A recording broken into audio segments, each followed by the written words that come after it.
Zee 24 तास एक पाऊल पुढे। उत्तर काशीमध्ये अडकलेल्यांसाठी आपत्कालीन यंत्रणा सुरू करण्यात आली आहे। छगन भुजबळ आणि खासदार समीर भुजबळ यांच्या नेतृत्वाखाली हे कक्ष सुरू करण्यात आले। राज्यातले अनेक भाविक उत्तर काशीमध्ये अडकलेले आहेत।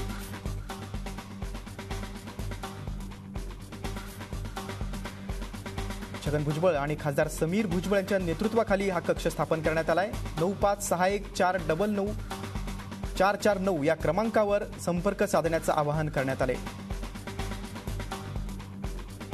दुसरा क्रमांक आहे 0253 हा कोड आहे, तर फोन नंबर आहे 23175151 या क्रमांकावर सुद्धा नागरिक संपर्क साधू शकतात।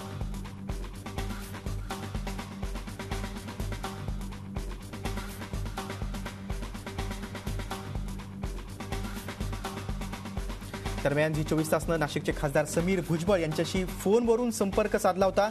उत्तराखंडच्या मुख्य सचिवांकडून सर्वतोपरी मदत मिळत असल्याचा दावा त्यांनी यावेळी केला। सगळी लोक जी आहेत आम्ही कलेक्टर ऑफिसवर बोलून तिकडे जे अडकले लोक त्यांच्याशी कोऑर्डिनेट करतोय। सोंजे म्हणून नामक व्यक्ती, त्यांचा नंबरही आम्हाला मिळाला।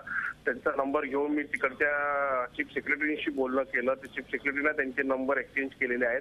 चीफ सेक्रेटरीने आम्हाला तिकडच्या त्यांनी सांगितलं की मी वाटतील ती तेवढी मदत करेल, तेवढी मदत करत, आणखी काही असलं मला परत फोन करून तुम्ही माझ्याशी कोऑर्डिनेट करू शकता, असं माझं त्यांच्याशी त्यांच्या तिकडच्या चीफ सेक्रेटरीशी माझं सातत्यानं बोलणं सुरू आहे। साहेबांचं आम्ही सगळे बसून हे कोऑर्डिनेट करतोय। भुजबळ साहेबांशी पण माझं बोलणं झालं, त्यांनी सगळ्यांशी बोलणं केलेलं आहे। आणि केंद्रातून जे आहे आता असं आहे की ही मोठी आपत्ती आलेली आहे आणि त्याच्यासाठी केंद्र शासन असेल, राज्य शासन असेल, सगळेच त्याच्यामध्ये मदत करून राहिलेले आहेत। झी 24 तास एक पाऊल पुढे।